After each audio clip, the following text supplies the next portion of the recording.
Welcome to రాజనీతి. అంబేద్కర్ కోనసీమ జిల్లా హైపోలవరం మండలంలో ఒక చిన్న బాలికకు చాక్లెట్లు ఇచ్చి పలుమార్లు అత్యాచారానికి పాల్పడిన వ్యక్తి మీద పోలీసులు పోక్సో కేసు నమోదు చేశారు. ఇతన్ని అరెస్ట్ చేశారు. ఈ బాలిక తండ్రి 2 ఏళ్ల క్రితం చనిపోయాడు. తల్లి ఆ కుటుంబానికి బ్రెడ్ విన్నర్. ఏదో రొయ్యల కంపెనీలో పనిచేస్తూ కుటుంబాన్ని పోషిస్తూ ఉంది. రాయపురెడ్డి సత్య వెంకట కృష్ణ అనే వ్యక్తి ఆ కుటుంబంతో చనువుగా ఉంటూ వాళ్ళ ఇంటికి రాకపోకలు సాగిస్తూ ఈ బాలిక మీద అత్యాచారానికి పాల్పడ్డాడు. ఈ ఘటన జరిగాక తల్లి పోలీసులకు ఫిర్యాదు చేసింది. పోలీసుల విచారణలో ఇతను ఇంకో బాలిక మీద కూడా ఇదే విధంగా అత్యాచారం చేసినట్టు తేలింది. 2-3 రోజుల క్రితం అదే జిల్లాలో కంచిపల్లి శ్రీనివాస్ అనే ఒక యువకుడిని ఎమ్మెల్సీ తోట త్రిమూర్తులు ముఖ్య అనుచరుడైన గంగుమళ్ళ షణ్ముఖేశ్వరరావు అనే వ్యక్తి అతనితో పాటు మరో 4-5 కలిసి హత్య చేశారని పోలీసులు కేసు నమోదు చేశారు. 2 రోజుల వ్యవధిలో కోనసీమ జిల్లాలో జరిగిన నేర ఘటనలు ఇవి. ఈ 2 నేరాలకు పాల్పడిన వాళ్ళిద్దరూ కూడా కాపు సామాజిక వర్గానికి చెందిన వాళ్ళు.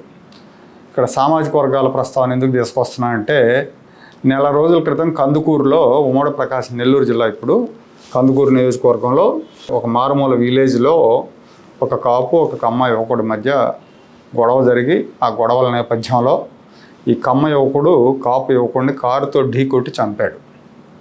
పోలీసులు వెంటనే అతన్ని అరెస్ట్ చేశారు. అది వ్యక్తిగత గొడవ కారణంగా జరిగిన నేరం. దానికి కులం రంగు పులిమారు.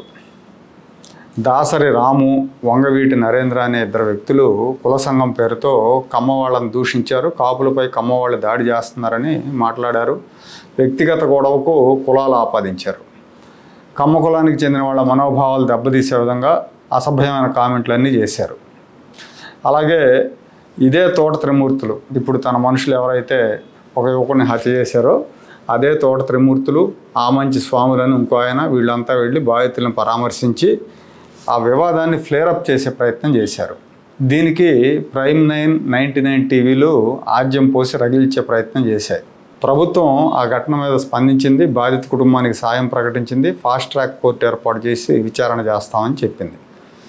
కానీ ఈ కుల విద్వేషాలు రెచ్చగొట్టే వ్యాఖ్యలు చేసినందుకు వీళ్ళ మీద చర్యలు తీసుకోకపోవటం ఆశ్చర్యాన్ని కలిగించింది.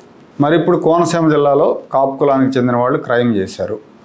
దీనికి దాసరి రాము, వంగవీటి నరేంద్ర, తోట త్రిమూర్తుల థియరీ ప్రకారం ఈ క్రైమ్ని కులం మొత్తానికి ఆపాదిస్తే ఎలా ఉంటుంది?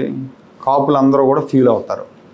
ఎందుకంటే ఎవడో ఒకడో ఇద్దరో చేసిన పనికి, చేసిన తప్పుడు పనులకి కమ్యూనిటీ మొత్తాన్ని తప్పు పట్టలేరు. వ్యక్తిగతంగా చేసిన నేరాలకు కులాలను ఆపాదించి దుష్ప్రచారం చేసి కుల కలహాలకు బీజం వేయటం అనేది సరైన చర్య కాదు. 2 వ్యక్తులు చేసిన నేరాలకు కాపు కులం మొత్తానికి ఆపాదించడం అనేది సరికాదు. దాసరి రాము, వంగవీటి నరేంద్ర లాంటి బాధ్యత లేని వాళ్ళని పక్కన పెడదాం. 4-5 సార్లు ఎమ్మెల్యేగా చేసిన తోట త్రిమూర్తులు లాంటి వాళ్ళు వ్యక్తిగత గొడవలను కులాల మధ్య చిచ్చుకు వాడుకోవాలనుకోవటమే దురదృష్టకరం. నేరాలు చేసేవాళ్ళు అన్ని కులాల్లో ఉంటారు. వాళ్ళ మీద ప్రత్యేకమైన కులమే ఉండదు. నేరస్తులకు ప్రత్యేకమైన కులమే ఉండదు.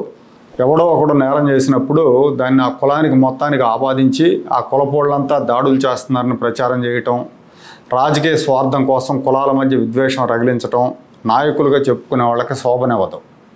అలాగే సాక్షి లాంటి పత్రికలు కులాల పేర్లతో సహా నిందితులు, బాధితులను మెన్షన్ చేయటం అలవాటు చేసుకున్నాయి. జర్నలిజం సంప్రదాయాలు తొంగలో దొక్కి కేవలం రాజకీయ ప్రయోజనాల కోసమే భారతిరెడ్డి ఆ పత్రికను నడుపుతున్నారు. ఇతర కులాల మీద విద్వేషపూరిత వ్యాఖ్యలు చేయటం, విద్వేషపూరిత ప్రచారం చేయటం, శాంతి భద్రతలకు విఘాతం కలిగించే వ్యక్తులు, సంస్థల మీద ప్రభుత్వం కఠినంగా వ్యవహరించకపోతే ఇలాంటి వ్యక్తులు, సంస్థలు భయం లేకుండా బరి తెగిస్తారు.